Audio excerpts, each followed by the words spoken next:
tells us something really, really interesting about humans. It tells us that there's something just like deeply and intrinsically different about each and every single one of us. Cars are all the same, man. And even if they're different makes and models in different years, they all react to the elements the same way. But humans, we could be twins. We could be the same model, the same year and model, and yet we react completely differently to experiences. How is it that we're able to therefore communicate is a complete and utter mystery. Really give it the real credit that it deserves. The ability to communicate is a complete and incredible mystery, especially about the things that are important to us.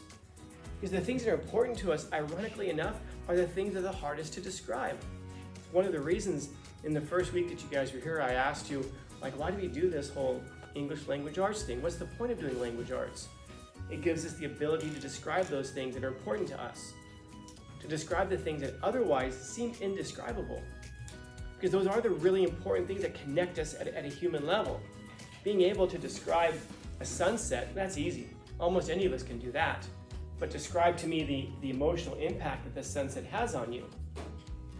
And do it in such a way that I can understand it and feel what you're feeling also. That's the hard part. And so loneliness is not just that there's nobody around, it's that we're not able to communicate the things that seem important to us. And again, the things that are the most important to us, because the universe has a sense of humor, are the things that are the hardest to describe. Those are the hardest things to explain. And it's almost like if you want to connect with other people, you have to make an effort to do it.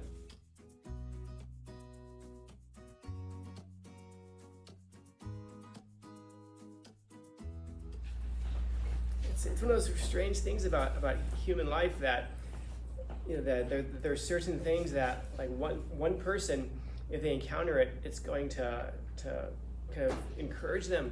Another person, they can encounter the exact same thing, and it's going to discourage them. There's this idea that it sounds so simple, but it's so absolutely true. I think I may have mentioned it in this class before. I talked about corn, right? Like cornfields and cars. If you go out to a corn, you take a corn, you put it out, you plant it out in a field, you let water and sun go over it for 10 years. You come back in 10 years, what do you find? Incredibly high corn, very strong corn.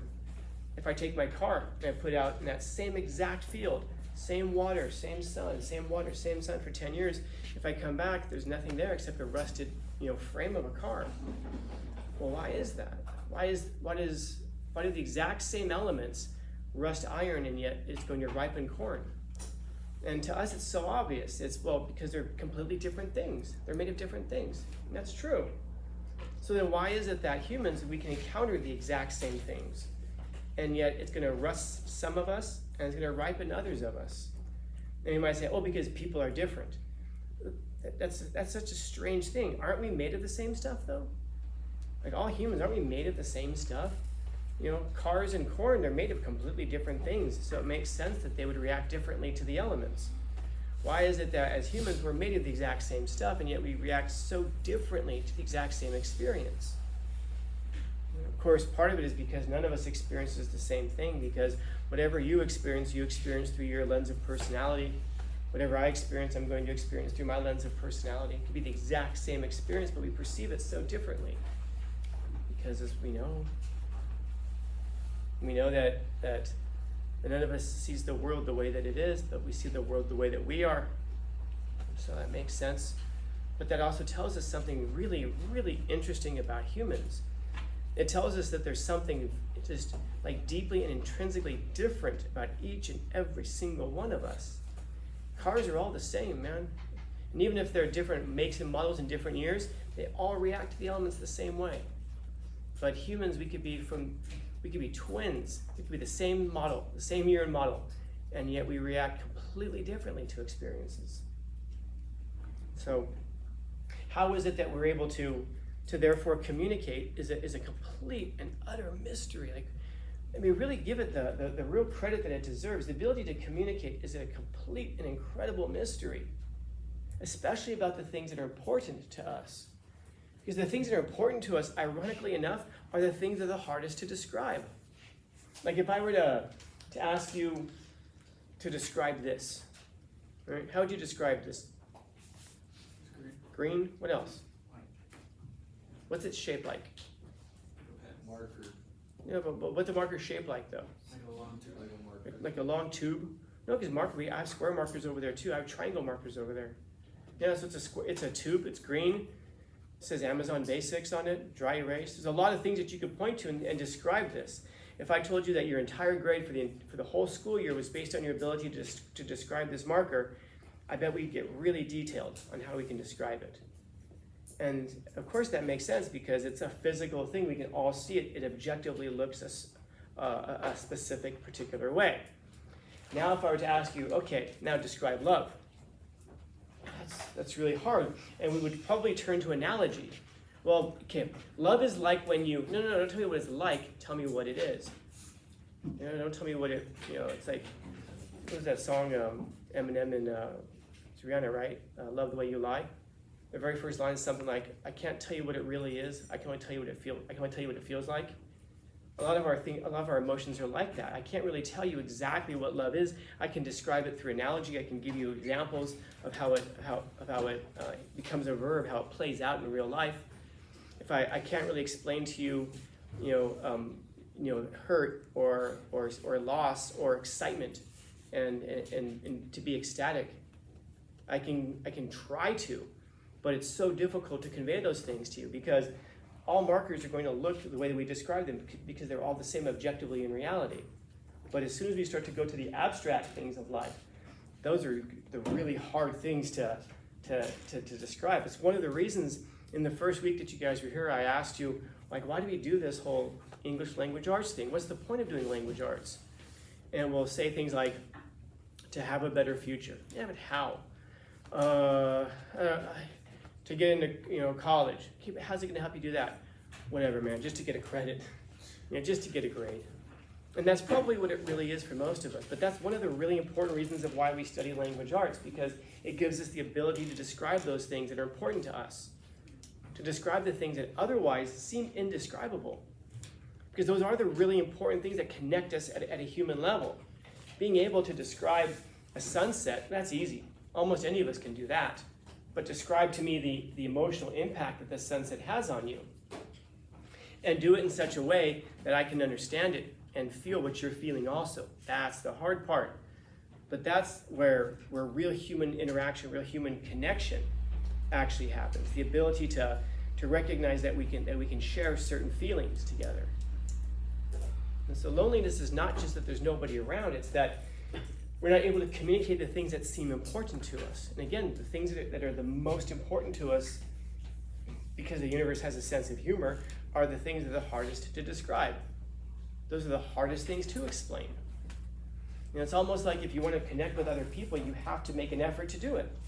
Because if I come in here and I want to convey something to you guys, a lot has to happen. I mean, there's a lot that has to happen. First off, I have to have your attention. And even if you're talking to your best friend, you ever listen to someone talk for a while and everything just kind of like narrows in your view, and the person goes farther away and then comes closer and farther away and then comes closer, and after you're watching your mind do that for a minute or so, the person asks you, so what do you think? And you have no idea what they've been talking about for the past minute. Yeah. And so first off, I have to have your attention. And then I have to kind of understand what it is that I'm feeling. I have to have the words and the ability to put those words together in a sentence to accurately describe what it is that I'm feeling. And then that's only half of the equation. Then you have to understand what I'm saying, and you have to have the interest in it, and you have to almost have like a frame of reference to be able to compare it to something in your own life. The fact that we can communicate at all is just it's a bloody miracle in a lot of ways. You see how, and that's why it is that we have so many problems with miscommunication, because it is a lot of work. And even if we do it properly, there's no telling if we're going to actually do it effectively. And this is why, excuse me, this is why, if you have a friend who you guys are so close that you don't have to say anything, you just look at them and you both know that you're thinking the exact same thing. That's a good friend right there. And you guys can talk and finish each other's sandwiches, you know that there's a real connection there. You don't have to explain it. You both already know what you're feeling. And that's a pretty unique and rare thing, and that's why that person is such a close friend of yours, because you can communicate that way. And you realize, hopefully, how rare that really is. Being able to connect over something like music. Oh, we both have this one band in common that we both like. There's a good chance that it makes you feel a similar way. And so now you can connect on that level that it makes you feel a similar way. Even if you don't have to explain it, you don't have to describe it. You just kind of take for granted that the other person understands it. And so when you don't have someone like that in your life, that's when all this stuff becomes so difficult. You're isolated by choice because you try to explain something and you're not, either you're not being clear or they're just not understanding it. And a lot of times it's hard to figure out which of those two things it is that's going on. And then they might follow up because maybe they take it like you're insulting them in some way, and they'll say something like, so what you're saying is, and whatever comes after that is almost never an accurate representation of what you're actually saying. So what you're saying is, you just hate all, I don't know, whatever, old people. No, that's not what I'm saying at all. That's what it sounds like you're saying. Well, just never mind. And that goes back to that that isolation by choice that Cynthia was talking about. Well, then I just forget it. I'm not going to try to describe it. And that might be the last time it is that you try to describe something like that to a person, which means now you don't have the opportunity, the ability, the capacity to connect with that person. That's now been severed off. And then because of that, you feel like they've alienated you. Like, maybe you did it to yourself, or maybe because of how they responded to you. And then there's, of course, the self-alienation that kind of like, if you don't have the ability to explain what it is that you're going through, it might be because you don't have the ability to really understand yourself, what it is that you're going through. And so, so loneliness doesn't just come from not having people around, but being unable to communicate the things that seem important to ourselves. I was talking last period about that. The statement of not being able to communicate the things that seem important to us. It's important. He knows the language he's using there. It's about seeming important. Because if I were to ask you today, take out a sheet of paper and write down 10 things that are important to you, 10 most important things to you. Some of you might say, I have to only choose 10. And some of you might say, I have to choose 10? What if I only have like 3? Fine, whatever your list would be. Try to put it in rank order, the most important to the 10th most important. And it'd be neat if I told you, all right, fold that up, put it in your wallet or your purse or whatever. And then like 5 years from now, I run into you at Walmart or Starbucks or something, and then I ask you, hey, do you have that list with you from 12th grade? I know, I do. And you take it out, and you said, don't look at it. On the back of that page now, sorry, do you have to get back to work? No, I got time, okay. On the back of that paper now, same thing, the 10 important things to you in your life right now, without looking at the front side. And then if you were to compare those two sides, I wonder how 23-year-old you would rank the important things in your life versus 18-year-old you. And then, God willing, we get another 60 or so years down the road, you're 80 years old, and you're on your deathbed, one way or the other. And then I ask you, hey, before you die, real quick, jot down the important things in your life. And you were to write down the 10 most important things in your life, looking back on it. Not today, but looking back on it. And I wonder what 80-year-old you's list would look like compared to 18-year-old you's list. And that might be something that we can only come to after living an entire life. I hope not. I hope it's the kind of thing that we can get to the bottom of just by really thinking about it and figuring out what's important to us and why. And once we can do that, then maybe we can get about the business of really living for the things that are the most important to us. But you can't know until we really think about it. We might say, well, you only discover it by living. That's probably true to an extent. It's probably true to an extent. Because something might not be important to you until you actually do it. Like if I were to ask you about, is traveling important to you? For many of us, the answer might be, wanting to travel. It's important to me to travel someday, just because you've never done it. Some of you have done it, so it's like, yeah, absolutely, it's important to me, or it's not important to me. maybe you've got to experience the thing before you can judge it. But yeah, I was kind of like wondering what that list would look like if we were to do that. It's one of the reasons I encourage you guys to really hang on to these journals. And I mean that, because I like to see maybe you'd like to see what 30-year-old you would think of 18-year-old you, looking back on what you were talking about back then. What kind of things were important to you then versus the kinds of things that are important to you now. And I don't know, man. One of my former students did that. She was just going through some really horrible things like that. She didn't even make it wasn't even 30-year-old her, it was 25-year-old her. And she sent me a message and just said that she was reviewing her old journal back from when she was a senior. And she was just kind of asking, she's like, doctor, where did the all that excitement go? Where did all my optimism go? Because she was just having a really hard go of it in life at that point. She was only 25. And looking back on it, it discouraged her because she remembered all the hope and promise and everything that she had in her mind about what she was going to do and what life was going to be like when she was older. And here she was, just 7 years older, and everything had turned out very different from how she'd expected it to turn out. And I encouraged her, well, go back and read it again. Maybe 18-year-old you can give you a sense of a hope for optimism. And fortunately, it did go in some of that direction. Yeah. You reckon we'll do something like that by the end of the year? What's that? Just write what we think of our future. Yeah. I did that at one point. I asked students to write down this thing about on the last day of the year, and I collected them and I held on to them. And every once in a while, I would come across get friend requests on social media. And after a few years go by, I would take a picture of it and send it to them and go, "Remember this when you wrote this? 60 years ago, 5 years ago, 10 years ago in one case." The sad one was a student of mine who was killed, and I gave it to her dad, the one that she wrote when she was my student. That one sucked. I've had a couple of those. But it's good to look back at who you used to be and to remember it's who you used to be.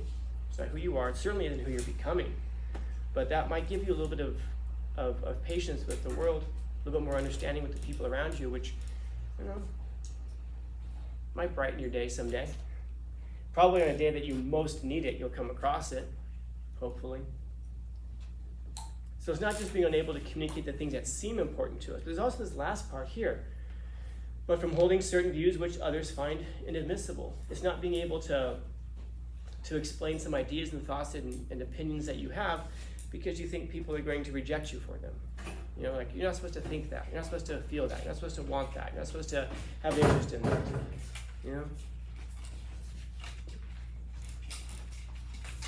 It's never for me.